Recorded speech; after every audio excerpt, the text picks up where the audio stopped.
Hi, this video will explain what it means to be a critical reader of text, and it will guide you through the process of writing a summary and a response to any kind of text you read for this class or for others. Let me give you a quick overview of what this video will contain. So, we're going to talk about how to be a critical reader and why you want to be a critical reader, how to write a summary, how to respond or critique an academic or cultural text, so essays, books, articles you read for school, or anything you read online, see on TV, or maybe watching a movie.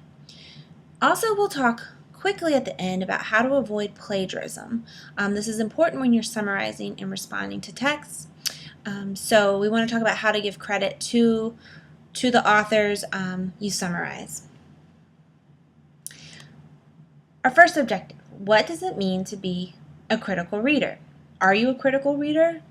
Have you ever tried to be a critical reader? Let's explore that a little bit. But let's start by talking about what it means to what critical reading is not, okay? Being a critical reader does not mean that you criticize a text. You don't want to be this guy. You don't want to be the guy who reads something and then just complains, points out all the weaknesses, talks about how horrible something is. When you criticize a text, you may eventually talk about weaknesses in an argument, but there's a lot more to being a critical reader.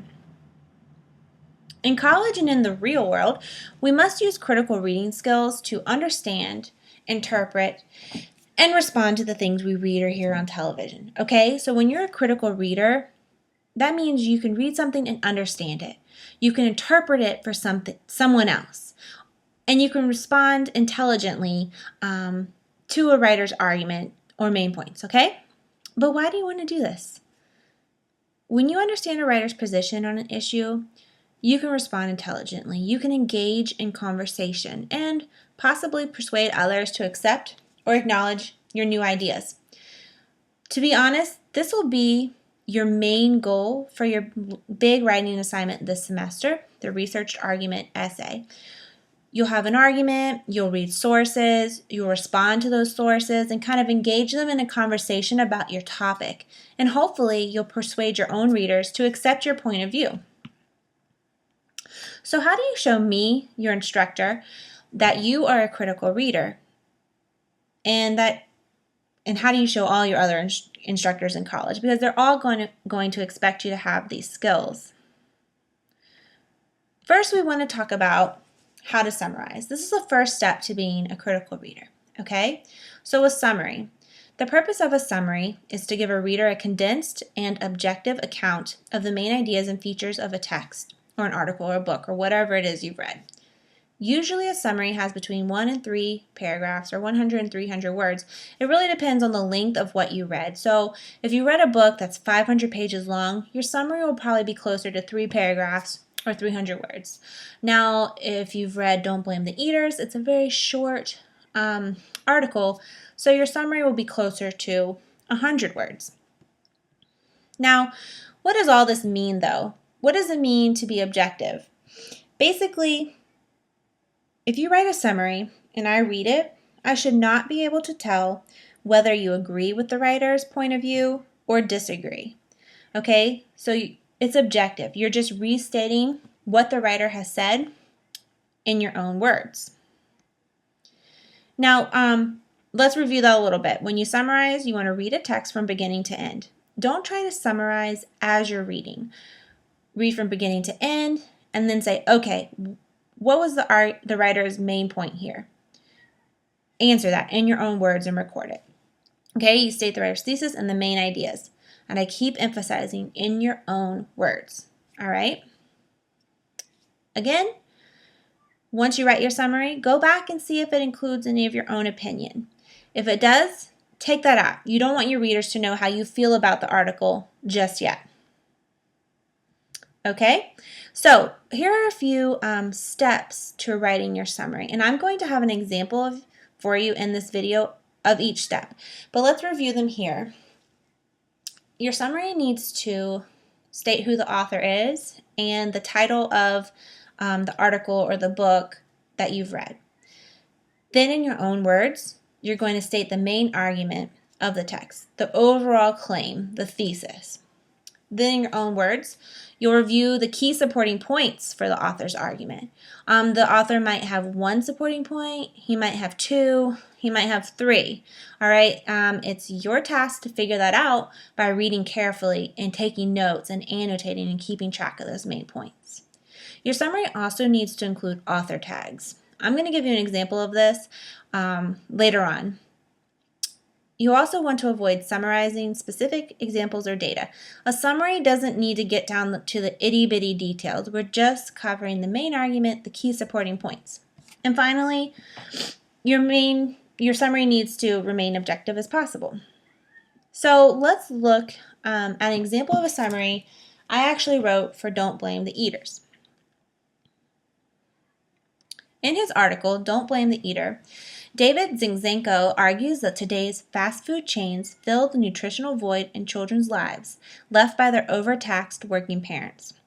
With many parents working long hours and unable to supervise what their children eat, Zinczenko claims children today regularly turn to low-cost, calorie-laden foods that the fast food chains are all too eager to supply.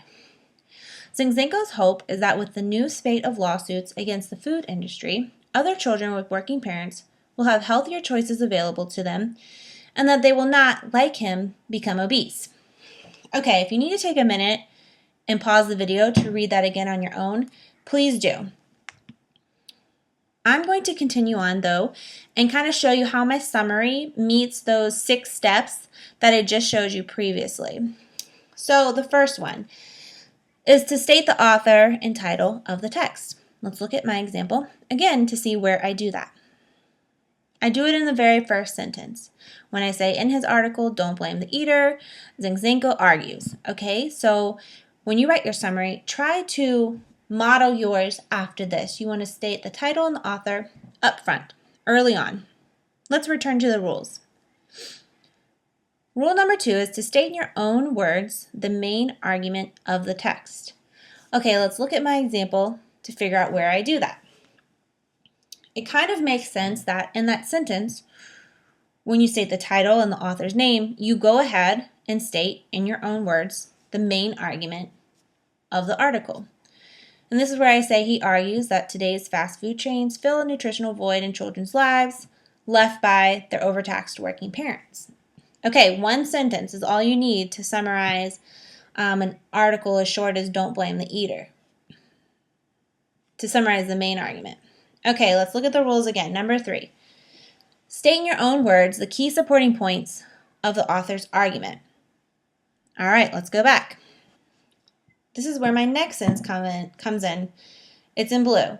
With many parents working long hours and unable to supervise what their children eat, Zinczenko claims children today regularly turn to low-cost, calorie-laden foods that the fast food chains are all too eager to supply.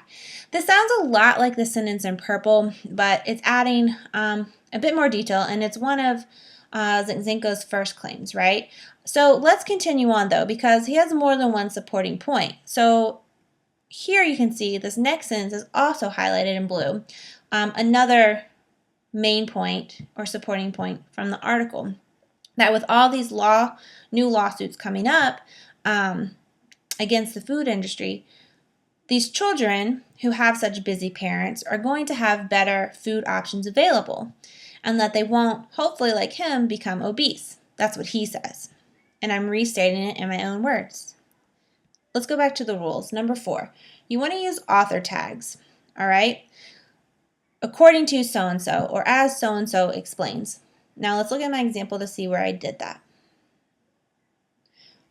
I like to follow the practice of using these author tags before every main argument or idea that I summarize. So you can see here in 3 places I've used author tags, and that simply shows my readers that these ideas belong to the author, okay, not me. Again, I'm restating it in my own words, but I'm giving credit to the author. Rule 5, you want to avoid summarizing specific examples or data that's just not necessary to understanding the overall main argument.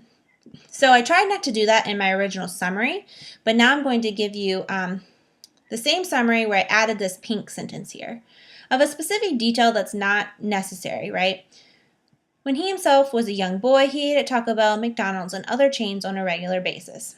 My readers don't need to know that to see that I fully understand the main argument, supporting points of don't blame the eater. So let's just take it out. We don't need those little details like that in a summary. Okay, let's look at the rules one more time.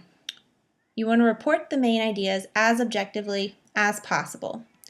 If we go back to my original summary, I tried hard to not add my opinion into this summary.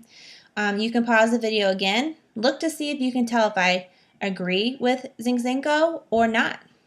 I hope that you can't tell, all right? I hope I haven't revealed my own opinions yet, because that's where my response will come in.